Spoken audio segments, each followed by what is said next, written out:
Hi friends, ഇന്നത്തെ video ഒരു full ഓണസദ്യയുടെ ഐറ്റംസൊക്കെ ഉള്ളൊരു വീഡിയോ ആണ്. ആദ്യത്തെ ഐറ്റം അടപ്രഥമനാണ്. പെട്ടെന്ന് എങ്ങനെ നമുക്ക് അടപ്രഥമൻ കുക്കറിൽ തയ്യാറാക്കി എടുക്കാമെന്നാണ് കാണിക്കുന്നത്. അട നമ്മൾ ഒടിച്ചെടുക്കാൻ കുറേ സമയമെടുക്കും. പക്ഷേ നമ്മൾ കവറിനകത്ത് തന്നെ നല്ലപോലെ പ്രസ് ചെയ്താൽ അടയെല്ലാം നല്ലപോലെ പെട്ടെന്ന് ഒടിഞ്ഞ് കിട്ടുന്നതായിരിക്കും. കണ്ടോ, ഈ രീതിയിൽ എടുത്തിട്ടുണ്ട്. ഇനി നമുക്കൊരു കുക്കറിലോട്ട് വെള്ളം ഒഴിച്ചതിന് ശേഷം 3 ലിറ്റർ വെള്ളമാണ് എടുത്തത്. ഒരു 3 വിസിലടിച്ചെടുക്കാം. ഇതേ സമയത്ത് തന്നെ ശർക്കരയും ഞാൻ ഉരുക്കിയെടുക്കുന്നുണ്ട്. 350 ഗ്രാം ശർക്കരയാണ് ഉരുക്കിയെടുക്കുന്നത്. അപ്പം ഈ സമയത്ത് കുറച്ച് സാബുദാനയും കൂടി വേവിച്ചെടുക്കുന്നുണ്ട്. ഓപ്ഷണലാണ്, വേണമെങ്കിൽ ചേർത്താൽ മതി. ഇപ്പം നമ്മുടെ കുക്കറിൽ അട വെന്തിട്ടുണ്ട്. അതൊരു പാത്രത്തിലോട്ട് ഞാൻ ഊറ്റിയെടുക്കുവാണ്. അത് 2-3 പ്രാവശ്യം നല്ല തണുത്ത വെള്ളത്തിലും കൂടി കഴുകിയെടുക്കണം. അന്നേരത്താണ് അട നന്നായിട്ട് കറക്റ്റായിട്ട് കിട്ടുന്നത്. കാരണം അതിൻ്റെ പശപ്പൊക്കെ മാറി കറക്റ്റായിട്ട് കിട്ടും. നല്ല സോഫ്റ്റുമായിട്ട് കിട്ടാൻ വേണ്ടിയിട്ടാണ് അങ്ങനെ ചെയ്യുന്നത്. ഇനി ഇങ്ങനെയുള്ള അട നമുക്ക് എടുത്ത് വെക്കാം. ഈ സമയത്ത് നമ്മുടെ ശർക്കര ഉരുകി വന്നിട്ടുണ്ട്. ഒരു പായസം ഉണ്ടാക്കുന്ന പാത്രത്തിലേക്ക് അടയും ശർക്കരയും കൂടി ഒഴിച്ച് കൊടുത്തിട്ടുണ്ട്. ഇനി ഈ ശർക്കര പാനിയിൽ അട നല്ലപോലെ വരട്ടിയെടുക്കണം. ഈ സമയത്ത് കുറച്ച് നെയ്യും കൂടി ചേർത്ത് കൊടുത്താൽ നല്ല രുചി കിട്ടും. ഇപ്പോൾ കണ്ടോ, ശർക്കര പാനിയും അടയും കൂടി നല്ലപോലെ വരണ്ട് വന്നിട്ടുണ്ട്. ഇങ്ങനെ വരുമ്പോഴാണ് പായസത്തിന് ടേസ്റ്റ് കിട്ടുന്നത്. ഇനി ഇതിനകത്തോട്ട് 2-ാം പാൽ ചേർത്ത് കൊടുക്കാം. 2 കപ്പ് 2-ാം പാലാണ് ചേർത്ത് കൊടുക്കുന്നത്. ഇനിയും ഈ അടയും പാലും ശർക്കര പാനിയും കൂടി നേരത്തെ വരണ്ട് വന്ന് കൂടി ഈ പാലിനകത്തും കൂടിയിട്ട് നല്ലപോലെ മിക്സ് ചെയ്യണം. ഈ സമയത്ത് കുറച്ച് ചുക്കും ഏലക്കയും ജീരകവും കൂടി പൊടിച്ചെടുത്ത് ചേർത്ത് കൊടുത്തിട്ടുണ്ട്. ഇനി ഇപ്പം നല്ലപോലെ തിളച്ച് വന്ന സമയത്ത് ഇതിനകത്തോട്ട് 1-ാം പാലും കൂടി ചേർത്ത് സൈഡൊക്കെ തിളച്ച് വരുമ്പോൾ വാങ്ങിയാൽ നമ്മുടെ രുചികരമായിട്ടുള്ള അടപ്രഥമൻ റെഡി ആയിട്ടുണ്ട്. ഇത് ഈസിയായിട്ട് തയ്യാറാക്കാം. പുറത്തുനിന്ന് മേടിക്കുന്ന അടയായതുകൊണ്ടും കുക്കറി വേവിക്കുന്നതുകൊണ്ടും പെട്ടെന്ന് തന്നെ തയ്യാറാക്കിയെടുക്കാം. ഇനി കുറച്ച് കാഷ്നട്ടും കിസ്മിസും തേങ്ങാക്കൊത്തും കൂടി വറുത്തത് ചേർത്ത് കൊടുത്തിട്ടുണ്ട്. രുചികരമായിട്ടുള്ള അടപ്രഥമൻ പായസം റെഡിയായിട്ടുണ്ട്. ഇനി നമുക്ക് അടുത്ത റെസിപ്പിയിലേക്ക് നോക്കാം. അടുത്തത് പഴം പുളിശ്ശേരിയാണ്. ഒരുമാതിരി പഴുത്തൊരു പഴം എടുത്തിട്ടുണ്ട്. അതിൽ നിന്ന് നടുക്കത്തുള്ള അതിൻ്റെ കുരുവെല്ലാം കളഞ്ഞതിന് ശേഷം അത് വേവിക്കാൻ വെക്കുന്നുണ്ട്. കുറച്ച് വെള്ളവും ഉപ്പും മുളക് പൊടിയും കറിവേപ്പിലയും കൂടി ഇട്ടാണ് വേവിക്കാൻ വെക്കുന്നത്. ഈ സമയത്ത് അരപ്പ് തയ്യാറാക്കാം. അതിന് വേണ്ടിയിട്ട് ജീരകവും തേങ്ങയും കൂടി അരച്ചെടുക്കുന്നുണ്ട്. ഇത് നമ്മൾ അരപ്പ് വെന്തിരിക്കുന്ന പഴത്തിനകത്തോട്ട് ചേർക്കുവാണ്. അതിനുശേഷം കുറച്ച് തൈരും കൂടി ചേർത്ത് സാധാരണ നമ്മൾ കടുക് പൊട്ടിക്കുന്ന പോലെ കടുക് പൊട്ടിച്ചെടുക്കുന്നുണ്ട്. കുറച്ച് ഉലുവാപ്പൊടിയും കൂടി ചേർത്തിട്ടുണ്ട്. അടുത്തത് മാമ്പഴ പുളിശ്ശേരിയാണ്. നല്ല പഴുത്ത മാങ്ങ നമ്മളിതുപോലെ തൊണ്ട് കളഞ്ഞിട്ട് കുറച്ച് വെള്ളം ഒഴിച്ചൊന്ന് വേവിക്കാൻ വെക്കുന്നുണ്ട്. വെന്ത് വരുന്ന സമയത്ത് നമുക്കിതിനകത്തോട്ട് കുറച്ച് ശർക്കരയാണ് ചേർത്ത് കൊടുക്കുന്നത്. അപ്പം നല്ല മധുരമുള്ള ഇതാണെങ്കിൽ നമുക്കിതിന് കുറച്ചും കൂടി മധുരം കൂടാൻ വേണ്ടിയിട്ട് അങ്ങനെ. അതിനുശേഷം കുറച്ച് നെയ്യും കൂടി ചേർത്ത് കൊടുക്കണം. പിന്നെ നമുക്ക് അരപ്പ് തയ്യാറാക്കാം. അതിനകത്ത് തേങ്ങയും തൈരും മുളകും മഞ്ഞൾപ്പൊടിയും കൂടി നല്ല പോലെ മഷി പോലെ നമ്മൾ അരച്ചെടുത്തുകൊണ്ട് വരുന്നുണ്ട്. ഇതിപ്പോൾ വെന്തുകൊണ്ടിരിക്കുന്ന മാങ്ങയും ശർക്കരയും നെയ്യുടെയും മിക്സിലോട്ട് ഇതും കൂടി ചേർത്ത് കൊടുക്കുന്നുണ്ട്.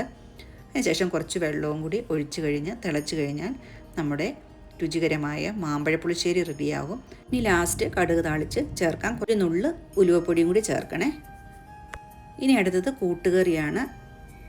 അപ്പം നല്ല രുചികരമായ കൂട്ടുകറി ഉണ്ടാക്കുന്നത് എങ്ങനെയാണ്, നല്ല പോലെ അതിൻ്റെ ആ തേങ്ങയൊക്കെ വറുത്ത് കറക്റ്റായിട്ട് ചേർക്കുന്ന ടേസ്റ്റ് വരുന്നത്. അപ്പോൾ അതിനുവേണ്ടി കഷ്ണങ്ങൾ ഞാനിപ്പോൾ വെള്ളരിക്കയും ചേനയും കായുമാണ് എടുത്തിരുന്നത്. അതുപോലെ കടലയും എടുത്തിട്ടുണ്ട്.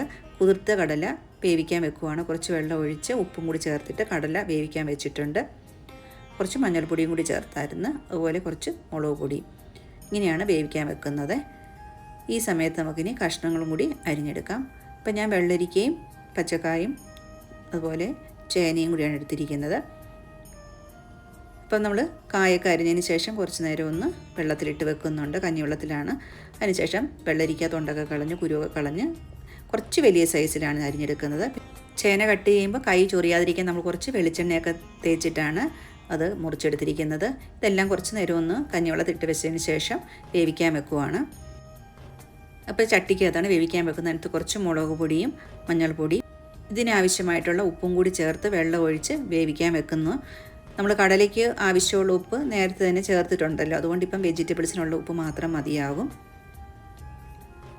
ഇപ്പോൾ കഷ്ണങ്ങളൊക്കെ ഏകദേശം വെന്ത് വന്നിട്ടുണ്ട്. ഞാൻ കുറച്ച് കറിവേപ്പിലയും കൂടി ചേർത്ത് കൊടുത്തിട്ടുണ്ട്. ഇതിന് ശേഷം നമുക്ക് കുറച്ച് അരപ്പിന് തയ്യാറാക്കാനായിട്ട് ഒരു പാത്രത്തിലോട്ട് കുറച്ച് ചിരകിയ തേങ്ങയും ജീരകവും കൂടിയാണ് അരച്ചെടുക്കുന്നത്. ഇത് കുറച്ച് തരിതരിപ്പോടു കൂടിയാണ് അരച്ചെടുക്കുന്നത്. ഇപ്പോൾ കഷ്ണമൊക്കെ വെന്തിട്ടുണ്ടായിരുന്നു. അതിനകത്തോട്ട് അരപ്പും കൂടി ചേർത്ത് കൊടുക്കുന്നുണ്ട്. കണ്ടോ, ഒത്തിരി വെള്ളം ഉണ്ടാകത്തില്ല. പിന്നെ കുറച്ച് ശർക്കര പൊടിയാണ്, ഓർഗാനിക് ശർക്കര ആയതുകൊണ്ട് പൊടി ചേർത്ത് കൊടുക്കുന്നത്. ഈ സമയത്ത് നമ്മുടെ കടല വെന്തോന്ന് നോക്കിയപ്പോഴത്തേക്ക് നല്ലപോലെ വെന്തിട്ടുണ്ട്. ഇതിനകത്തോട്ട് കുറച്ച് സാധനങ്ങൾ വറുത്ത് ചേർക്കേണ്ടതുകൊണ്ട് ഞാൻ ചീനിച്ചട്ടി വെച്ച് വെളിച്ചെണ്ണ ഒഴിച്ച് കടുക് പൊട്ടിയതിന് ശേഷം കുറച്ച് ഉഴുന്ന് ചേർത്ത് കൊടുത്തിട്ടുണ്ട്. അതിനുശേഷം ചുമലമുളകും അതുപോലെ കറിവേപ്പിലയും കൂടി ചേർത്തതിന് ശേഷം നല്ലപോലെ ചിരകിയ തേങ്ങ ഞാൻ ഒന്ന് മിക്സിയിൽ അടിച്ചിട്ടാണ് കൊടുത്തത്. അങ്ങനെ പെട്ടെന്ന് വറുത്തെടുക്കാൻ പറ്റും. അപ്പോൾ ഈ രീതിയിൽ നല്ലൊരു ഗോൾഡൻ ബ്രൗൺ ആകുന്നവരെ നമുക്ക് ആ തേങ്ങ ഒന്ന് വറുത്തെടുക്കണം. ഒട്ടും കരിഞ്ഞു പോകാതെ വറുത്തെടുക്കണം. കാരണം കരിഞ്ഞു പോയി കഴിഞ്ഞാൽ കറിയുടെ ടേസ്റ്റൊക്കെ മാറിപ്പോകും. പണ്ട് നല്ല രീതിയിൽ നമ്മുടെ കറക്റ്റ് പാകത്തിന് വറുത്തെടുത്തിട്ടുണ്ട്. ഇനി ഇതെല്ലാം കൂടി വേറൊരു വലിയ പാത്രത്തിലൂടെ ഞാൻ മിക്സ് ചെയ്യുവാണ്. നേരത്തെ വേവിച്ച വെജിറ്റബിൾസും കടലയും ഇപ്പോൾ തയ്യാറാക്കിയ തേങ്ങയുടെ ആ വറുത്തെടുത്ത തേങ്ങയും കൂടി മിക്സ് ചേർത്തിട്ട് നമ്മളിതിനകത്തോട്ട് ചേർക്കുവാണ്. കുറച്ച് കുരുമുളക് പൊടിയും കൂടി ചേർത്ത് കൊടുക്കുന്നുണ്ട്. ഇപ്പോൾ ഇതെല്ലാം കൂടി ചേർത്ത് നല്ലപോലെ മിക്സ് ചെയ്ത് എടുത്തു കഴിഞ്ഞാൽ നമ്മുടെ രുചികരമായിട്ടുള്ള കൂട്ടുകറി റെഡിയാകും. സദ്യയുടെ വളരെ സ്പെഷ്യലായിട്ടുള്ളൊരു ഐറ്റം തന്നെയാണിത്. ഇത് കറക്റ്റായിട്ട് റെഡിയാക്കിയാലാണ് ഇതിൻ്റെ ആ ഒരു നല്ല രുചി നമുക്ക് കിട്ടുന്നത്. ഏതെങ്കിലും ഒരു സാധനം അതിൻ്റെ ഒരു ഭംഗിപ്പോവൊക്കെ ചെയ്താൽ രുചി മാറുവേ. അപ്പോൾ ഇത് ശ്രദ്ധിച്ച് ചെയ്ത് കഴിഞ്ഞാൽ നല്ല രുചിയുള്ളൊരു കൂട്ടുകറി ഉണ്ടാക്കിയെടുക്കാൻ പറ്റും. ഇനി അടുത്തത് ഇഞ്ചിക്കറിയാണ്. ഓണസദ്യക്ക് ഏറ്റവും ഇമ്പോർട്ടൻ്റ് ആയിട്ടുള്ളൊരു ഐറ്റം തന്നെയാണ് ഇഞ്ചിക്കറി. ഇതൊരിക്കലും നമുക്ക് ഒഴിച്ചുകൂടാൻ പറ്റത്തില്ല. കാരണം എല്ലാ കറികളുണ്ടെങ്കിലും ഇഞ്ചിക്കറി ഇല്ലെങ്കിൽ സദ്യ വയ്ക്കുന്നത് കുറവ് തന്നെയാണ്. അപ്പം ഇഞ്ചിക്കറി തയ്യാറാക്കാൻ ഇഞ്ചിയും അതുപോലെ പുളിയുമാണ് അതിൻ്റെ മെയിൻ സാധനങ്ങൾ. പിന്നെ ഇഞ്ചി ഇതുപോലെ അരിഞ്ഞെടുത്തിട്ട് തിന്നായിട്ട് അരിഞ്ഞെടുക്കുവാണ്. പൊടിയായിട്ട് അരിയുന്നില്ല. ഈ രീതിയിൽ തിന്നായിട്ട് അരിഞ്ഞെടുത്തിട്ട് കുറച്ച് വെളിച്ചെണ്ണയിൽ അതിനെയൊന്ന് വറുത്തെടുക്കുന്നുണ്ട്. വഴറ്റി ഒന്ന് ക്രിസ്പി ആക്കി എടുക്കണം. നമ്മൾ നേരത്തെ പുളി കുതിർത്താൻ വെച്ചിട്ടുണ്ട്. ഞാൻ ഒരു നാരങ്ങ വലിപ്പമുള്ള പുളി ചൂടുവെള്ളത്തിൽ കുതിർത്താൻ വെച്ചിരിക്കുവാണ്. ഈ സമയത്ത് നമ്മുടെ ഇഞ്ചിയൊക്കെ കണ്ടോ ഇതുപോലെ നല്ലപോലെ ഫ്രൈ ആയി വന്നിട്ടുണ്ട്. ഒന്നെങ്കിൽ നമുക്ക് ഉനുനാന്ന് കുത്തി അരിഞ്ഞിട്ടുണ്ടാക്കാം. പക്ഷേ ഇത് കുറച്ചും കൂടി ഈസിയാണല്ലോ. ഇങ്ങനെ കുറച്ച് വലുതായിട്ട് അരിഞ്ഞതിന് ശേഷം വറുത്തതിന് ശേഷം നമുക്ക് കൈ കൊണ്ടൊന്ന് പൊടിച്ച് കഴിഞ്ഞാൽ ആവശ്യമില്ല മിക്സിയിലൊന്ന് കറക്കി കഴിഞ്ഞാൽ കറക്റ്റ് സൈസിൽ നമുക്ക് പൊടിഞ്ഞ് കിട്ടും. ഇനി എണ്ണയ്ക്കകത്തോട്ട് നമുക്ക് കുറച്ച് കടുകൊന്ന് പൊട്ടി വരുമ്പോൾ അരിഞ്ഞ് വെച്ചിരിക്കുന്ന പച്ചമുളക്, എരിവിനനുസരിച്ച് പച്ചമുളക് കുഞ്ഞായിട്ട് വേണം അരിഞ്ഞത് ചേർക്കണത്. അതുപോലെ തന്നെ കറിവേപ്പിലയും റെഡ് ചില്ലിയും കൂടി ചേർത്ത് കൊടുത്തതിന് ശേഷം നല്ലപോലെ ഒന്ന് വഴറ്റിയെടുക്കുന്നുണ്ട്. അതിനുശേഷം ചുമന്ന മുളകും കൂടി ചേർത്ത് കൊടുക്കാം. അതിനുശേഷം തീ കുറച്ച് വെക്കണം. തീ കുറച്ച് വെച്ചതിന് ശേഷം അല്ലെങ്കിൽ ഓഫ് ചെയ്യാൻ ചട്ടിക്ക് ചൂടുള്ളത് കൊണ്ട് മുളക് പൊടിയും കുറച്ച് മഞ്ഞൾപ്പൊടിയും കൂടി ചേർത്ത് കൊടുക്കുന്നുണ്ട്. കുറച്ച് കായപ്പൊടിയും കൂടിയാണ് ചേർത്ത് കൊടുക്കുന്നത്. ഉലുവാപ്പൊടിയും ചേർത്തിട്ടുണ്ട്. അപ്പോൾ ഇത്രയും പൊടികളാണ് നമ്മളതിനകത്ത് ചേർക്കുന്നത്. ഇനി പുളിവെള്ളമാണ് ഒഴിച്ചു കൊടുക്കുന്നത്. ഇപ്പോൾ ഞാൻ തീ ഓൺ ചെയ്തിട്ടുണ്ട്. കാരണം പൊടി കരിഞ്ഞു പോകാതിരിക്കാൻ വേണ്ടിയാണ് മുളക് പൊടിയൊക്കെ ഇട്ട സമയത്ത് ഒന്ന് ഓഫ് ചെയ്ത് വെച്ചത്. പിന്നെ അതിനകത്തോട്ട് പുളിവെള്ളം ഒഴിച്ച് തിളച്ച് വരുമ്പോൾ നമ്മൾ നേരത്തെ തയ്യാറാക്കി വെച്ചിരിക്കുന്ന ഇഞ്ചിയുടെ കണ്ടൊന്ന് ക്രഷ് ചെയ്തെടുത്തതാണ്, അതും കൂടി ചേർത്ത് കൊടുക്കുന്നുണ്ട്. കുറച്ചൊന്ന് തരിതരിപ്പായിട്ട് കിട്ടുന്നതാണ് നല്ലത്. ഇനി ഇതിനകത്തോട്ട് ചേർക്കുന്നത് ശർക്കരയാണ്. ഇതുപോലെ തന്നെ നേരത്തെ പറഞ്ഞ പോലെ തന്നെ ഓർഗാനിക് ശർക്കര ആയതുകൊണ്ട് ഞാൻ പൊടി ഇതുപോലെ തന്നെ ചേർത്ത് കൊടുക്കുകയാണ്. ഓർഗാനിക് ശർക്കര ആണെങ്കിൽ അതിനകത്ത് അഴുക്കൊക്കെയുള്ള ശർക്കരയാണ്, അങ്ങനെ ഇടരുത്. കറി മൊത്തം ഫ്ലോപ്പാകും, കല്ലുങ്ങാനും കടിച്ചാൽ തീരുവേ. അപ്പോൾ അതുകൊണ്ട് നല്ല ശർക്കരയാണെങ്കിൽ മാത്രം അങ്ങനെ, അല്ലെങ്കിൽ അരിച്ചൊഴിക്കുക തന്നെ വേണം. തിളപ്പിച്ചതിന് ശേഷം അരിച്ചൊഴിക്കണം. അപ്പോൾ നമ്മുടെ നല്ലപോലെ തിളച്ച് വന്നു കഴിയുമ്പോഴത്തേക്കും നമ്മുടെ ഇഞ്ചിക്കറി റെഡിയാകും. ഇഞ്ചിക്കറി ഉണ്ടാക്കുമ്പോൾ എപ്പോഴും ശ്രദ്ധിക്കേണ്ട അതിൻ്റെ എരിവും ഉപ്പും പുളിയും എല്ലാം കറക്റ്റായിട്ട് വന്നെങ്കിലാണ് അതിൻ്റെ രുചി കിട്ടുന്നത്. അപ്പോൾ നമ്മുടെ രുചികരമായ ഇഞ്ചിക്കറി റെഡിയായിട്ടുണ്ട്. ഇനി അടുത്തത് ഉള്ളിത്തീയലാണ്. നല്ലപോലെ ഉള്ളിയൊക്കെ വഴറ്റിയെടുക്കുന്ന കറിക്ക് നല്ല ടേസ്റ്റാണ്. അതുപോലെ തേങ്ങ വറുത്തരച്ചാണല്ലോ അത് വെക്കുന്നത്. അപ്പോൾ അത് നല്ല രുചിയുള്ളൊരു ഐറ്റം തന്നെയാണ് ഓണക്കറികൾ. അതിനും പുളി വേണം. അപ്പോൾ ഞാനിതുപോലെ ഒരു നാരങ്ങ വലിപ്പമുള്ള പുളി ഇതുപോലെ കുതിർത്താൻ വെച്ചിട്ടുണ്ട്. അതുപോലെ 250 ഗ്രാം ചെറിയ ഉള്ളി നല്ലപോലെ കഴുകി കട്ട് ചെയ്തെടുത്തിട്ടുണ്ട്. അതാദ്യം ഒന്ന് നല്ലപോലെ വെളിച്ചെണ്ണയിലൊന്ന് വഴറ്റിയെടുക്കണം. ഇത് വഴന്ന് വരുന്ന സമയത്ത് കുറച്ച് കൂടുതൽ സമയം എടുക്കുന്നു. അതുകൊണ്ട് ചെറിയ തീയിൽ വഴറ്റുന്നതാണ് എപ്പോഴും നല്ല. അപ്പോൾ വേറെ പാൻ വെച്ചിട്ട് അതിനകത്തോട്ട് കുറച്ച് എണ്ണ ഒഴിച്ച് കടുക് പൊട്ടി കറിവേപ്പിലയും കൂടി പൊട്ടി വരുമ്പോഴത്തേക്കും വളരെ ചെറുതായിട്ട് എറിഞ്ഞ 1 സ്പൂണ് 1.5 സ്പൂൺ തേങ്ങാക്കൊത്തും കൂടി ചേർത്ത് കൊടുക്കുന്നുണ്ട്. അത് ഉള്ളിത്തീയിൽ ഇങ്ങനെ ഫ്രൈ ചെയ്തെടുത്ത് തേങ്ങ ഒന്ന് കടിക്കുമ്പോൾ നല്ല ടേസ്റ്റാണ്. അപ്പോൾ അതിന് വേണ്ടിയിട്ടാണ് അങ്ങനെ ഇടുന്നത്. ഇനി അതിന് ശേഷം 1-2 ചുമലമുളകും കൂടി വറുത്തെടുക്കുന്നുണ്ട്. അപ്പോൾ നമ്മുടെ അതിനകത്ത് ചേർക്കാനുള്ള മസാല റെഡി ആയിട്ടുണ്ട്. ഇനി അതേ ചീനച്ചട്ടിയിലോട്ട് കുറച്ച് മല്ലിയും മുളകും കൂടി ഒന്ന് വറുത്തെടുക്കുന്നുണ്ട്. കാരണം ഇതിന് വേണ്ടി ചേർക്കാനുള്ള തേങ്ങ വറുത്തരയ്ക്കുന്നതിനുള്ള തേങ്ങയ്ക്കുള്ള മിക്സാണിത്. ഇതിനകത്തോട്ട് ചിരകിയ തേങ്ങയും കൂടി ചേർത്ത് നല്ലപോലെ നമുക്ക് റോസ്റ്റ് ചെയ്തെടുക്കാം ഗോൾഡൻ കളറിൽ. പിന്നെ നേരത്തെ അരിഞ്ഞു വെച്ചിരുന്ന ഉള്ളിയിൽ നിന്ന് കുറച്ച് ഉള്ളിയും കൂടി ചേർത്ത് കൊടുത്ത് 2-3 കറിവേപ്പിലയും കൂടി ഇട്ടിട്ടാണ് ഈ മസാല നമ്മൾ തയ്യാറാക്കുന്നത്. കണ്ടോ, ഈ രീതിയിൽ വറുത്തെടുത്തിട്ടുണ്ട്. ഇനി വെള്ളം ചേർക്കാതെ നമുക്ക് മിക്സിയിലൊന്ന് അരച്ചെടുക്കണം. വറുത്തരച്ച കറിക്ക് നമ്മൾ വെള്ളം ചേർത്താണ് തേങ്ങ ഇങ്ങനെ അരയ്ക്കുന്നുണ്ടല്ലോ, അതിൻ്റെ കളറെല്ലാം പോയിട്ട് വേറൊരു കളറായി മാറും. അപ്പോൾ എപ്പോഴും ശ്രദ്ധിക്കേണ്ടത്, ഒന്നെങ്കിൽ കൂടുതൽ ക്വാണ്ടിറ്റിയിൽ നമുക്ക് നേരത്തെ അരച്ച് ഫ്രിഡ്ജിലൊക്കെ എടുത്ത് വെച്ചിട്ട് ആവശ്യം പോലെ യൂസ് ചെയ്താൽ മതി. അല്ലെങ്കിൽ ചെറിയ മിക്സി ജാറിൽ അരച്ചെടുത്താൽ നമുക്കിതുപോലെ നല്ല കറുത്ത ഒരു കളറുണ്ടല്ലോ അതിൽ തന്നെ കിട്ടുക. അപ്പോഴാണ് കറി കാണാനും ഭംഗി, ടേസ്റ്റുവേ. അപ്പോൾ കുറച്ചും കൂടി വെള്ളം, മിക്സി കഴുകിയ വെള്ളവും കൂടി അരച്ചതിന് ശേഷം വെള്ളം ഒഴിക്കുന്ന കുഴപ്പമില്ല, അരയ്ക്കുന്ന സമയത്ത് ഒഴിക്കരുത്. അപ്പോൾ നമ്മുടെ ഉള്ളിക്കറി കൂടി റെഡി ആയിട്ടുണ്ട്. കുറച്ച് തിക്ക് കൂടുതലായതുകൊണ്ട് ഞാൻ ലേശം വെള്ളവും കൂടി ഒഴിച്ചിട്ട് ഒന്ന് നല്ലപോലെ ഒന്ന് തിളപ്പിച്ചെടുത്തിട്ടുണ്ട്. പിന്നെ നേരത്തെ വറുത്ത് വെച്ചിരിക്കുന്ന എല്ലാം കൂടി ചേർത്ത് നമ്മുടെ രുചികരമായ ഉള്ളിക്കറി ഇപ്പോൾ തയ്യാറായിട്ടുണ്ട്. അടുത്തത് ക്യാബേജ് തോരനാണ്. ഏത് തോരൻ വേണമെങ്കിലും ഉപയോഗിക്കാം. ഞാനിപ്പോൾ ഇവിടെ ക്യാബേജാണ് തോരൻ. പക്ഷേ നമ്മൾ ക്യാബേജ് എടുക്കുമ്പോൾ എപ്പോഴും നല്ല തൊണ്ടൊക്കെ കട്ടിയുള്ള ക്യാബേജ് പിന്നെ നേരത്തെ കഴുകി വെച്ചിട്ട് അതിൻ്റെ വെള്ളമെല്ലാം ഒന്ന് പോയിട്ടുണ്ടാക്കുകയാണെങ്കിലും ടേസ്റ്റ്. പിന്നെ അരിയാൻ എളുപ്പത്തിന് ഇതുപോലെ ഞാനൊരു ചോപ്പറിലാണ് അരിഞ്ഞെടുക്കുന്നത്. നൈസായിട്ട് ഈ രീതിയിൽ അരിഞ്ഞെടുത്തിട്ടുണ്ട്. ഇനി ഇതിനകത്തോട്ട് ചേർക്കാനായിട്ട് സവോളയും പച്ചമുളകും അതും ഈ ചോപ്പറിൽ തന്നെ ഞാനൊന്ന് അരിഞ്ഞാണ് എടുക്കുന്നത്. കണ്ടോ, ഈ രീതിയിൽ ഇത് മൂന്നും കൂടി സവോള, പച്ചമുളക്, നേരത്തെ ക്യാബേജ്, കുറച്ച് കറിവേപ്പില, അതിനുശേഷം നല്ല ചിരകി നൈസായിട്ടുള്ള തേങ്ങ, ഉപ്പ്, മഞ്ഞൾപ്പൊടി ഇതെല്ലാം കൂടി ഒന്ന് മിക്സ് ചെയ്ത് എടുത്ത് വെക്കുന്നുണ്ട്. കുറച്ച് കുരുമുളക് കൂടി ചേർത്ത് കൊടുക്കുന്നുണ്ട്. ഇത് മിക്സ് ചെയ്തതിന് ശേഷം ഇനി നമുക്ക് ഇതിനകത്തോട് ചേർക്കാനായിട്ട് കുഞ്ഞൊരു ഇഞ്ചി പീസ് എടുക്കുന്നുണ്ട്. അതും കൂടി ചേർത്ത് കഴിഞ്ഞാൽ നല്ലതാണ്. സാധാരണ നമ്മൾ ചേർക്കാറില്ല, പക്ഷേ ഇത് ചേർത്ത് ഒരു പ്രാവശ്യം ട്രൈ ചെയ്യണത് നല്ലതാണ് കേട്ടോ. ഇനി ചീനിച്ചട്ടി വെച്ച് കുറച്ച് വെളിച്ചെണ്ണ ഒഴിച്ച് കഴിഞ്ഞ ശേഷം കടുക് പൊട്ടി വരുമ്പോൾ ഇതിനകത്തോട്ട് ഉഴുന്നാണ് ഇട്ട് കൊടുക്കുന്നത്. പിന്നെ വേണ്ടത് നേരത്തെ അരിഞ്ഞു വെച്ച ഇഞ്ചിയുടെ പീസുണ്ട്, അതും കൂടി ഇട്ടതിന് ശേഷം ഒന്ന് വഴന്ന് വരുമ്പോൾ നമ്മൾ മിക്സ് ചെയ്ത് വെച്ചിരിക്കുന്ന ക്യാബേജ് ചേർത്ത്, ക്യാബേജിന് ഒത്തിരി വേവൊന്നുമില്ല, ചെറിയ തീയിൽ അങ്ങോട്ടും ഇങ്ങോട്ടും 2-3 പ്രാവശ്യം ഇളക്കുമ്പോൾ തന്നെ അത് വെന്തിരിക്കും. ഒത്തിരി നേരം വേവിക്കേണ്ട ആവശ്യമില്ല. വെള്ളമില്ലാത്ത ഇങ്ങനെ ഒത്തിരി വെള്ളത്തിൽ കുഴയുന്ന ക്യാബേജ് ആണെങ്കിൽ കറക്റ്റ് ടേസ്റ്റ് കിട്ടത്തില്ല. അപ്പോൾ നമ്മുടെ ടേസ്റ്റി ആയിട്ടുള്ള ക്യാബേജ് തോരന് ഇത്രയൊക്കെ ശ്രദ്ധിച്ചിട്ടുണ്ടാക്കുകയാണ് നല്ല രുചിയിൽ ഉണ്ടാക്കിയെടുക്കും. ഇനി അടുത്തത് വെള്ളരിക്ക മോരുകറിയാണ്. അപ്പോൾ ഞാനതിന് വേണ്ടിയിട്ട് വെള്ളരിക്ക അരിഞ്ഞ് ചെറിയ പീസുകളാക്കിയിട്ട് അരിഞ്ഞ് വേവിക്കാൻ വെക്കുവാണ്. അപ്പം തൊലിയൊക്കെ കളഞ്ഞതിന് ശേഷം നമ്മൾ സാധാരണ എല്ലാത്തിനും അരിയണ പോലെ ചെറിയ പീസ് കുരുവൊക്കെ കളഞ്ഞതിന് ശേഷം വേവിക്കാൻ വെക്കുന്ന സമയത്ത് പച്ചമുളകും കറിവേപ്പിലയും ഉപ്പും വെള്ളവും കുറച്ച് മഞ്ഞൾപ്പൊടിയും മുളക് പൊടിയും കൂടി ചേർത്തിട്ടാണ് വേവിക്കാൻ വെക്കുന്നത്. വെന്ത് വരുന്ന സമയത്ത് ഇതിനകത്തോട്ട് ചേർക്കാൻ ആവശ്യമായിട്ടുള്ള ഉപ്പും കൂടി ചേർത്തിട്ട് വേവിക്കുന്നത്. നമുക്ക് തേങ്ങ അരച്ചെടുക്കാം. അതിന് വേണ്ടി തേങ്ങയ്ക്ക് അരയ്ക്കാനായിട്ട് തേങ്ങയുടെ കൂടെ ജീരകവും ചെറിയുള്ളിയും കൂടി ചേർത്തിട്ടാണ് അരച്ച് വരുന്നത്. ഈ സമയത്ത് നമ്മുടെ വെള്ളരിക്ക വെന്തിട്ടുണ്ട്. അതിനകത്തോട്ട് അരപ്പ് ചേർത്തതിന് ശേഷം ഉടച്ചു വെച്ചിരിക്കുന്ന തൈരും കൂടി ചേർത്ത് കൊടുത്ത് ഉപ്പൊക്കെ കറക്റ്റാണോ എന്ന് നോക്കിയതിന് ശേഷം അടുപ്പത്തുനിന്ന് വാങ്ങാം.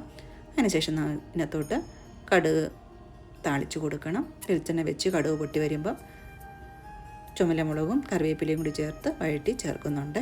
അപ്പോൾ നല്ല ടേസ്റ്റി ആയിട്ടുള്ള വെള്ളരിക്ക മോരുകറി റെഡി ആയിട്ടുണ്ട്. ഇനി കാണിക്കുന്നത് പാലട പായസമാണ്. ഇത് നമുക്ക് കുക്കറിൽ നല്ല എളുപ്പത്തിൽ എങ്ങനെ തയ്യാറാക്കി എടുക്കാൻ നോക്കാം. അപ്പോൾ ആദ്യം തന്നെ ഞാൻ ഒരു 400 ml വെള്ളവും 1 ലിറ്റർ പാലും കൂടി കുക്കറിൽ തിളപ്പിക്കാൻ വെക്കുവാണ്. അപ്പം പാലായതുകൊണ്ട് നമ്മൾ കുക്കറൊക്കെ നല്ല നീറ്റായി കഴുകിയിട്ടുള്ള കുക്കറിൽ വെക്കണം, അല്ലെങ്കിൽ ചില പിരിഞ്ഞു പോകാനുള്ള സാധ്യതയുണ്ട്. അപ്പോൾ പാലും വെള്ളവും കൂടി തിളച്ച് വരുന്ന സമയത്ത് ഇതിനകത്തോട്ട് പാലട മിക്സ് ചേർത്ത് കൊടുക്കുന്നുണ്ട്. അപ്പോൾ ഇത് റെഡി മിക്സാണ്, അതിനകത്ത് എല്ലാ ഐറ്റംസും ഉണ്ട്. അതും കൂടി ചേർത്ത് ഒരു 30 മിനിറ്റ് നേരം സ്ലോ ഫ്ലെയിമിൽ വെച്ച് വേവിച്ച് കഴിയുമ്പോഴത്തേക്കുണ്ടോ ഈ രീതിയിൽ നമുക്ക് കുക്കർ അടിക്കുകയൊന്നും വേണ്ട, ചെറിയ ഫ്ലെയിമിൽ അത് വെക്കുക, ചെറിയ തീയിൽ വെക്കുക.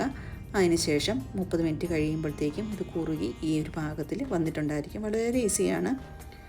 ഒരു ഉള്ളി ശ്രദ്ധിക്കേണ്ടത് താഴെ പിടിക്കാതെയൊക്കെ നോക്കണം. അതിനുശേഷം ലാസ്റ്റ് കുറച്ച് നെയ്യും കൂടി ചേർത്ത് പായസം റെഡിയായി. ഇനി കാണിക്കുന്നത് പരിപ്പ് പായസമാണ്. പരിപ്പ് പായസത്തിന് ആദ്യം തന്നെ നമുക്ക് കുറച്ച് പരിപ്പൊന്ന് വറുത്തെടുക്കണം. എപ്പോഴും വറുത്തിട്ടുള്ള പരിപ്പ് വേണം ഉണ്ടാക്കാൻ. പിന്നെ പായസത്തിന് ആവശ്യമായിട്ടുള്ള തേങ്ങാപ്പാലും കൂടി റെഡിയാക്കിയിട്ടുണ്ട്. ഇനി ഒരു കുക്കറിലോട്ട് നമ്മൾ ഈ വറുത്ത് വെച്ചിരിക്കുന്ന പരിപ്പ് കഴുകിയതിന് ശേഷം കുക്കറിലോട്ട് വേവിക്കാൻ വെക്കുന്നുണ്ട്. അത് തേങ്ങാപ്പാലിൻ്റെ 3-ാം പാലിലാണ്.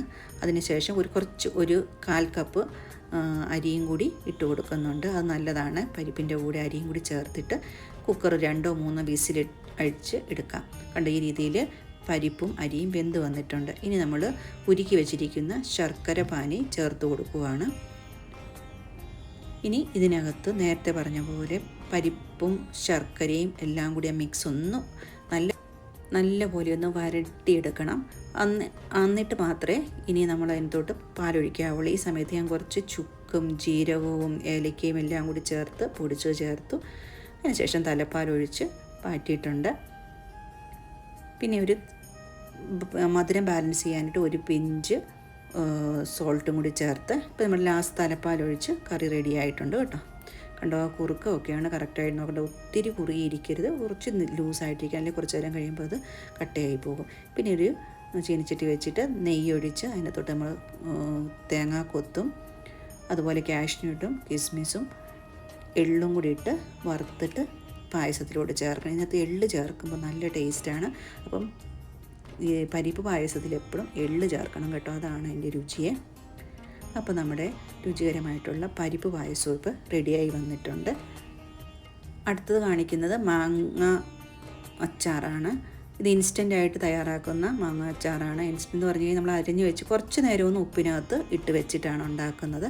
ഇപ്പോൾ ഈ മാങ്ങ ഇതുപോലെ ചെറുതായിട്ട് അരിഞ്ഞെടുത്തിട്ടുണ്ട്. ഇനി അതിനകത്തോട്ട് ഉപ്പ് ചേർത്ത് കുറച്ച് നേരം ഒന്ന് എടുത്ത് വെക്കുന്നുണ്ട്. 1 ടേബിൾ സ്പൂൺ ഉപ്പാണ് ഒരു മാങ്ങയ്ക്ക് ചേർത്തത്. ഇനി നമുക്ക് ഇതിനകത്തോട്ട് ചേർക്കാനായിട്ട് ചീനിച്ചട്ടി അടുപ്പത്ത് വെച്ച് കടുക് പൊട്ടി വരുമ്പോൾ വെളുത്തുള്ളിയും കറിവേപ്പിലയും കൂടി വഴന്ന് വരുമ്പോൾ മുളക് പൊടിയും മഞ്ഞൾപ്പൊടിയും അതുപോലെ ഉലുവപ്പൊടിയും കൂടി ചേർത്തിട്ട് മാംഗോ പീസുകൾ അതിനകത്തോട്ട് ഇട്ട് കൊടുക്കുന്നു. ലാസ്റ്റ് ഒരു 5 ml വിനാഗിരിയും കൂടി ചേർത്തതിന് ശേഷം കുറച്ച് ചതച്ച കടുകും കൂടി ചേർത്താൽ മാങ്ങാക്കറി റെഡി. ഇനി കാണിക്കുന്ന ഓലനാണ്. കുമ്പളങ്ങയും വൻപയറും ഒക്കെ കൂടി ചേർത്ത് തേങ്ങാപ്പാൽ ഒഴിക്കുന്ന വളരെ രുചികരമായിട്ടുള്ളൊരു കറിയാണിത്. അപ്പം ഞാൻ കുമ്പളങ്ങ കറിവേപ്പിലയും പച്ചമുളകും കൂടി ഇട്ട് ഉപ്പും വെള്ളവും ഒഴിച്ച് വേവിക്കാൻ വെക്കുവാണ്. ഇത് വെന്ത് വരുന്ന സമയത്ത് നമുക്ക് ഇതിനകത്തോട്ട് ചേർക്കാനുള്ള തേങ്ങാപ്പാലൊക്കെ നേരത്തെ തന്നെ റെഡിയാക്കി വെച്ചിട്ടുണ്ട്. പിന്നെ ഇതിനകത്തോട്ട് നമുക്ക് വേവിച്ച് വെച്ചിരിക്കുന്ന വൻപയറും കൂടി ചേർത്ത് കൊടുക്കണം. ചിലർ വൻപയർ ചേർത്ത് വെക്കും, ചിലർ അച്ചിങ്ങാപ്പയർ ചേർത്ത് വെക്കും. ഞാനിവിടെ വൻപയർ ചേർത്തിട്ടാണ് വെക്കണം. പിന്നെ ഇതിൻ്റെ കളർ പോകാതിരിക്കാനായിട്ട് ഒത്തിരി വൻപയർ ചേർക്കേണ്ട ആവശ്യമില്ല. അപ്പോൾ ഇതിൽ മിക്സ് ചെയ്തതിന് ശേഷം നമുക്ക് ഇതിനകത്തോട്ട് 2-ാം പാൽ ഒഴിച്ചു കൊടുക്കുന്നുണ്ട്. ഇനി കറിയൊന്ന് നല്ലപോലെ തിളച്ച് ഒന്ന് വന്നു കഴിയുമ്പോഴത്തേക്കും നമുക്കിതിനകത്തോട്ട് ഒരു 5-10 മിനിറ്റ് നേരം അടച്ച് വെക്കാം. അതിനുശേഷം ആദ്യത്തെ തേങ്ങാപ്പാൽ ഒഴിച്ചതിന് ശേഷം നമ്മുടെ കറി ഇപ്പം റെഡിയായി വന്നിട്ടുണ്ട്. ഇതിന് നമ്മൾ കടുക് പൊട്ടിച്ച് ചേർക്കത്തില്ല. അതിന് ശേഷം നമ്മളിതിനകത്തത് പച്ച വെളിച്ചെണ്ണയാണ് ചേർക്കുന്നത്. പച്ച വെളിച്ചെണ്ണയും കറിവേപ്പിലയും ഇട്ട് കറി വാങ്ങാം. ഏറ്റവും രുചികരമായിട്ടുള്ളൊരു ഓണസദ്യ വിഭവമാണ്. ഇനി മത്തങ്ങ എരിശ്ശേരിയാണ്. നമ്മൾ മത്തങ്ങ എരിശ്ശേരി ഓലിനുമൊക്കെ വൻപയർ ചേർത്തായതുകൊണ്ട് നേരത്തെ തന്നെ വൻപയർ വേവിച്ച് വെക്കുന്നത് നല്ലതാണ്. അപ്പോൾ മത്തങ്ങ ഞാൻ വേവിക്കാൻ വെച്ചിട്ടുണ്ട്. അതിനുശേഷം അരപ്പിനായിട്ട് തേങ്ങയും ജീരകവും അതുപോലെ പച്ചമുളകും ഉള്ളിയും കൂടി ചേർത്ത് മുളക് പൊടിയൊക്കെ ചേർത്ത് അരച്ചെടുത്ത് വന്നിട്ട് അരച്ച് ഒതുക്കിയെടുക്കാനുള്ള മഷി പോലെയൊന്നും അരയ്ക്കാൻ പാടില്ല, ജസ്റ്റ് ഒതുക്കിയെടുക്കണം. നമ്മുടെ പയറും ചേർത്ത് വെച്ച ശേഷം ഇനി വെന്തിരിക്കുന്ന മത്തങ്ങയിലോട്ട് വേവിച്ച് വെച്ചിരിക്കുന്ന പയറും കൂടി ചേർത്ത് ഇളക്കിയതിന് ശേഷം നമ്മളിപ്പോൾ അരച്ചുകൊണ്ട് വന്നിരിക്കുന്ന അരപ്പും കൂടി ചേർത്ത് കൊടുക്കാം. ഇത് നമ്മൾ ജീരകവും കൂടി പച്ചമുളകൊക്കെ ചേർത്തിട്ടുള്ള ഒരു മിക്സാണ്. ആവശ്യത്തിന് ഉപ്പ് കുറവാണെങ്കിൽ കുറച്ചും കൂടി ചേർത്ത് കൊടുത്ത് കറിവേപ്പിലയും കൂടി ചേർത്ത് പിന്നെ നമുക്ക് കടുക് പൊട്ടിച്ച് ചേർക്കണം. അപ്പോൾ ചീനിച്ചട്ടി വെച്ച് കടുകും പൊട്ടി വരുമ്പോൾ മുളകും അതുപോലെ ചുമലമുളകും കറിവേപ്പിലയും ശേഷം ചിരകിയ തേങ്ങ നമ്മൾ ചേർത്ത് കൊടുക്കുന്നുണ്ട്. അത് ടേസ്റ്റാണ്. എപ്പോഴും നമ്മൾ എരിശ്ശേരിയിൽ കുറച്ച് തേങ്ങയും കൂടി വറുത്ത് ചേർക്കാറുണ്ട്. അടുത്തത് സാമ്പാറാണ്. അപ്പോൾ ഞാൻ പരിപ്പ് വേവിക്കാൻ വെച്ചിട്ടുണ്ട്. കുറച്ച് കായവും മഞ്ഞൾപ്പൊടിയും ഉപ്പും കറിവേപ്പിലയും കൂടി വെച്ച് വേവിക്കുന്നത്. ഇതിനകത്തോട്ട് അരിഞ്ഞു വെച്ചിരിക്കുന്ന കഷ്ണങ്ങളൊക്കെ കൂടി ചേർത്ത് കൊടുക്കുന്നുണ്ട്. അപ്പോൾ എല്ലാ കഷ്ണങ്ങളും ഞാനിപ്പോൾ ഇട്ടിട്ടുണ്ട്. പിന്നെ പരിപ്പ് വെന്തതായതുകൊണ്ട് നമ്മൾ ഇനി ഒരു വിസിലടിച്ചിട്ടാണ് കഷ്ണങ്ങൾ ഓഫ് ചെയ്യുന്നത്. ഒത്തിരി നേരം വേവിക്കത്തില്ല, ഒറ്റ വിസിൽ. അപ്പം ഒന്ന് വിസിലടിച്ചെടുത്തിട്ടുണ്ട്. ഇതിനകത്തോട്ട് പുളിവെള്ളവും കൂടി ചേർത്ത് കൊടുക്കുന്നുണ്ട്. കുറച്ച് ചൂടുവെള്ളവും കൂടി ചേർത്തതിന് ശേഷം ഇനി നമ്മൾ തേങ്ങ വറുത്തരച്ച് വെച്ചിരിക്കുന്ന മിക്സ് ഉണ്ടല്ലോ, അതിൻ്റെ 1-2 സ്പൂണും കൂടി ഇതിനകത്തോട്ട് ചേർത്ത് കൊടുക്കുന്നുണ്ട്. ഇനി ഇതിനകത്തോട്ട് കുറച്ച് സാധനങ്ങൾ വഴറ്റി ചേർക്കണം. ഞാൻ ചീനിച്ചട്ടി വെച്ചതിന് ശേഷം ചെറിയുള്ളി വഴറ്റി തുടങ്ങി. വഴന്നു വരുന്ന സമയത്ത് അരിഞ്ഞു വെച്ചിരിക്കുന്ന വെണ്ടയ്ക്കയാണ് ചേർത്ത് കൊടുക്കുന്നത്.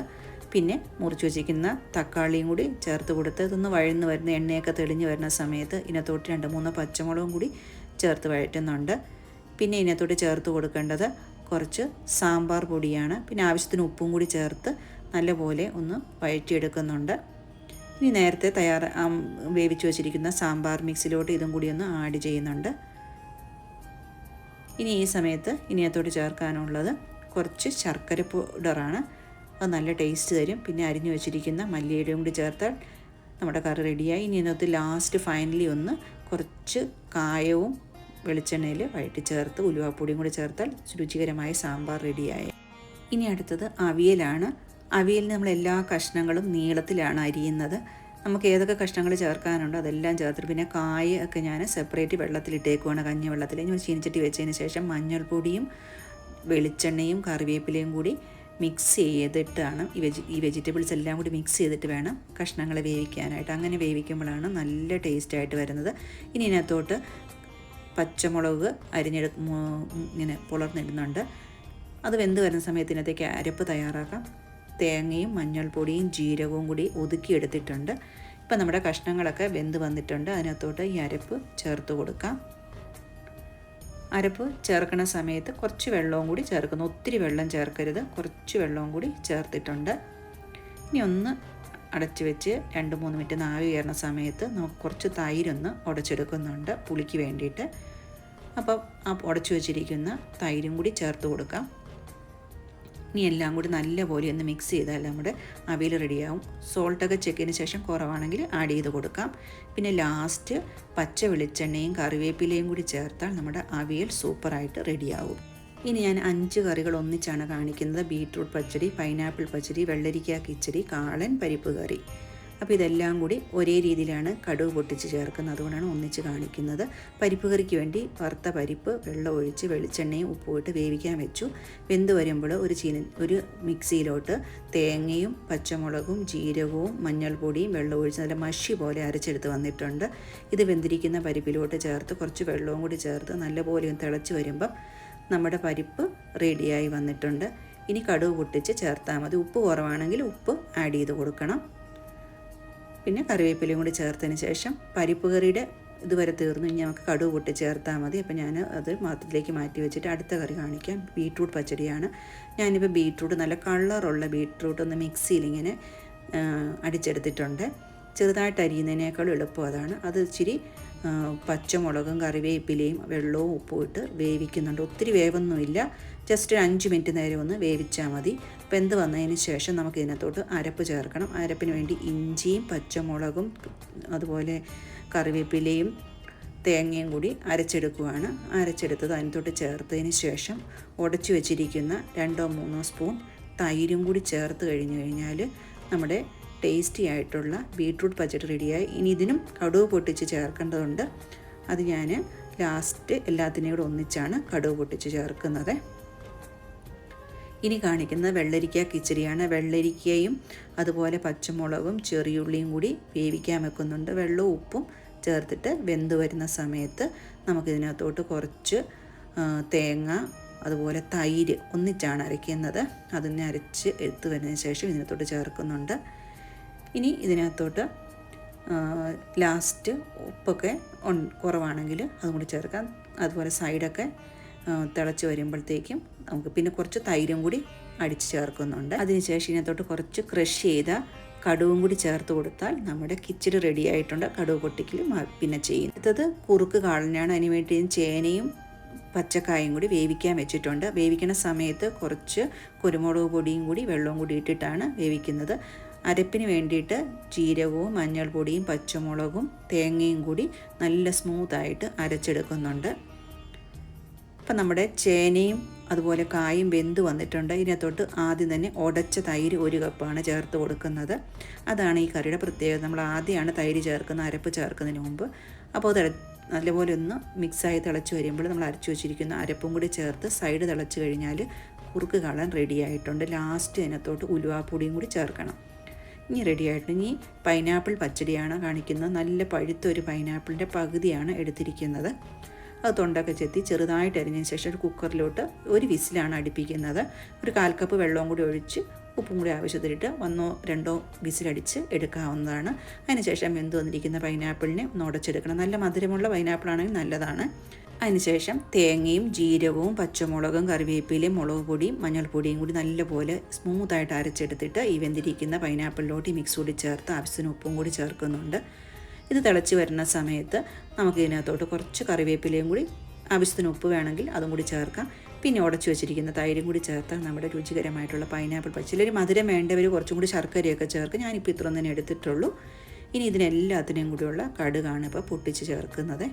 അപ്പോൾ നമ്മുടെ കറികൾ ഒന്നിച്ച് 5 എണ്ണം റെഡിയായിട്ടുണ്ട്. ഇനിയുള്ളത് ഒരു തോരനാണ്. ക്യാരറ്റും ബീൻസും കൂടി ഒന്നിച്ചുള്ള തോരനാണ്. ഇപ്പോൾ നമ്മൾ ക്യാരറ്റും ബീൻസും കൂടി ചെറുതായിട്ട് അരിഞ്ഞതിന് ശേഷം അതിനകത്തോട്ട് ഞാനൊരു ചെറിയ സവോളയും കൂടി ചെറുതായിട്ട് അരിഞ്ഞതിന് ശേഷം ചീനിച്ചട്ടി വെച്ച് എണ്ണയൊഴിച്ച് കടുക് പൊട്ടുമ്പോൾ നമ്മൾ അരിഞ്ഞു വെച്ചിരിക്കുന്ന ബീൻസും ക്യാരറ്റും സവോളയും കൂടിയുടെ മിക്സ് ചേർക്കുന്നു. പിന്നെ ഇതിനകത്ത് ചേർക്കാനുള്ള അരപ്പ് തയ്യാറാക്കാനായിട്ട് ഒരു ചീനിച്ചട്ടിക്കകത്തോട്ട് ചെറിയുള്ളിയും പച്ചമുളകും തേങ്ങയും കൂടി ഒന്ന് ഒതുക്കിയെടുക്കുന്നു. ജസ്റ്റ് ഒന്ന് ക്രഷ് ചെയ്ത് ആദ്യം തന്നെ ഉള്ളിയും പച്ചമുളകും കൂടി ഒന്ന് ക്രഷ് ചെയ്തതിന് ശേഷം തേങ്ങാപ്പീരി ഇട്ടതിന് ശേഷം ഒന്ന് മഞ്ഞൾപ്പൊടിയും ചേർത്ത് ഉപ്പും കൂടി ചേർത്ത് ക്രഷ് ചെയ്ത് കഴിഞ്ഞാൽ നമുക്കിതിനകത്തോട്ട് ചേർക്കാം. ഇപ്പോൾ നമ്മുടെ ക്യാരറ്റും ബീൻസ് റെഡിയായി വെന്തിട്ടുണ്ട്. അതിനകത്തോട്ട് ഈ അരപ്പും കൂടി ചേർത്ത് 2 മിനിറ്റ് നേരം കൂടി ഒന്ന് അടച്ച് വെച്ച് ആവി വന്നു കഴിഞ്ഞ് കഴിഞ്ഞാൽ നമ്മുടെ തോരൻ കറി റെഡിയാവുകയെ. ഇത്രേ ഉള്ളൂ. ഇനി കാണിക്കുന്നത് അച്ചിങ്ങ മെഴുക്ക് വരട്ടിയാണ്. അച്ചിങ്ങ മെഴുക്ക് വരട്ടിക്ക് ഞാൻ ആദ്യം തന്നെ അച്ചിങ്ങ ഒന്ന് വേവിച്ചെടുക്കുന്നുണ്ട്. അപ്പം ഈ അച്ചിങ്ങയും പിന്നെ അതിനകത്ത് കുറച്ച് പയറും തൊണ്ടുള്ള അച്ചിങ്ങ ഉണ്ടായിരുന്നു. അതുപോലെ ഇങ്ങനെ പൊടിയനും ഒടിയനും ഒക്കെ ആയിട്ടുള്ള അച്ചിങ്ങയായിരുന്നു. അതിൻ്റെ കൂടെ ഒരു സവോള, കുറച്ച് തേങ്ങാക്കൊത്ത്, കറിവേപ്പില ഇത്രയും കൂടിയൊക്കെ ഇട്ട് വെള്ളവും ഉപ്പും ഒഴിച്ച് ആദ്യം ഒന്ന് വേവിച്ചെടുക്കുന്നുണ്ട്. എന്നിട്ടാണ് ഉലത്തുന്നത്. അപ്പോൾ ഇതെല്ലാം കൂടി ഇട്ടിട്ട് ആദ്യം ഒന്ന് വേവിക്കാൻ വെക്കുവാണ്. ഇപ്പോൾ ചട്ടിക്കകത്താണ് വെക്കുന്നത്. അപ്പോൾ ദേ വെന്ത് വരുന്നതിന് ശേഷം നമുക്കിതിനൊന്ന് ഒലത്തിയെടുക്കണം. സിമ്പിളായിട്ടുള്ള ഒരു അച്ചിങ്ങ മെഴുക്ക് വരട്ടിയാണ്. ഇപ്പോൾ ആവി കയറി വന്നിട്ടുണ്ട്. ഇങ്ങനെയല്ല എങ്കിലും ഒന്നിച്ച് തന്നെ ചീനിച്ചട്ടിക്കകത്തോട്ട് നമുക്ക് ഒലത്തിയെടുക്കാവുന്നതാണ്. ഞാനിങ്ങനെയാണ് സാധാരണ ചെയ്യുന്നത്. അപ്പോൾ ഉപ്പിച്ച് കുറവായിരുന്നതുകൊണ്ട് കുറച്ചും കൂടി ഉപ്പും മഞ്ഞൾപ്പൊടിയും കൂടി ചേർത്ത് കൊടുത്തിട്ടുണ്ട്. ഇനിയൊരു ചീനിച്ചട്ടി അടുപ്പത്ത് വെച്ചതിന് ശേഷം നമുക്കിപ്പോൾ വെന്ത് വന്നിരിക്കുന്ന അച്ചിങ്ങ ഒലത്തിയെടുക്കണം. അപ്പോൾ അതിന് വേണ്ടിയിട്ട് ഞാൻ കുറച്ച് ചെറിയുള്ളിയും ഇതുപോലെ കൊല്ലമുളകും കൂടി ഒന്ന് മിക്സിയിലൊന്ന് ക്രഷ് ചെയ്തെടുക്കുന്നുണ്ട്. കണ്ട ഈ രീതിയിൽ ക്രഷ് ചെയ്തെടുത്തിട്ടുണ്ട്. ഇനി ഒരു ചീനിച്ചട്ടി വെച്ച് കുറച്ച് വെളിച്ചെണ്ണ ഒഴിച്ചതിന് ശേഷം നമ്മൾ ഈ ചതച്ച് വെച്ചിരിക്കുന്ന ചെറിയുള്ളിയും ചുമലമുളകും കൂടി ഒന്ന് വഴറ്റുന്നു. കൂടെ ഒരു പച്ചമുളകും കൂടി ഭംഗിക്ക് വേണ്ടിയിട്ട് കുറച്ച് കറിവേപ്പിലയും കൂടി ചേർത്ത് കൊടുക്കുന്നുണ്ട്. അതിന് തൊട്ട് ചതച്ച് വെച്ചിരിക്കുന്നതൊന്ന് വഴന്ന് വരുമ്പോൾ നമ്മൾ നേരത്തെ വേവിച്ച് വെച്ചിരിക്കുന്ന അച്ചിങ്ങയുടെ മിക്സ് അതിന് തൊട്ടിട്ട് നമുക്ക് സിമ്പിളായിട്ട് ഒലത്തിയെടുക്കാൻ പറ്റും. ഈ രീതിയിൽ വേവിച്ചതിന് ശേഷം നമ്മൾ ഉലത്തുവാണെങ്കിൽ പെട്ടെന്ന് തയ്യാറാക്കാനും പറ്റും. അതുപോലെ കുറച്ചും കൂടി ടേസ്റ്റ് വ്യത്യാസം ഉണ്ടാകും. നല്ലതാണ്. അപ്പോൾ അങ്ങനെ ചെയ്യുന്നത് നല്ലതാണ്.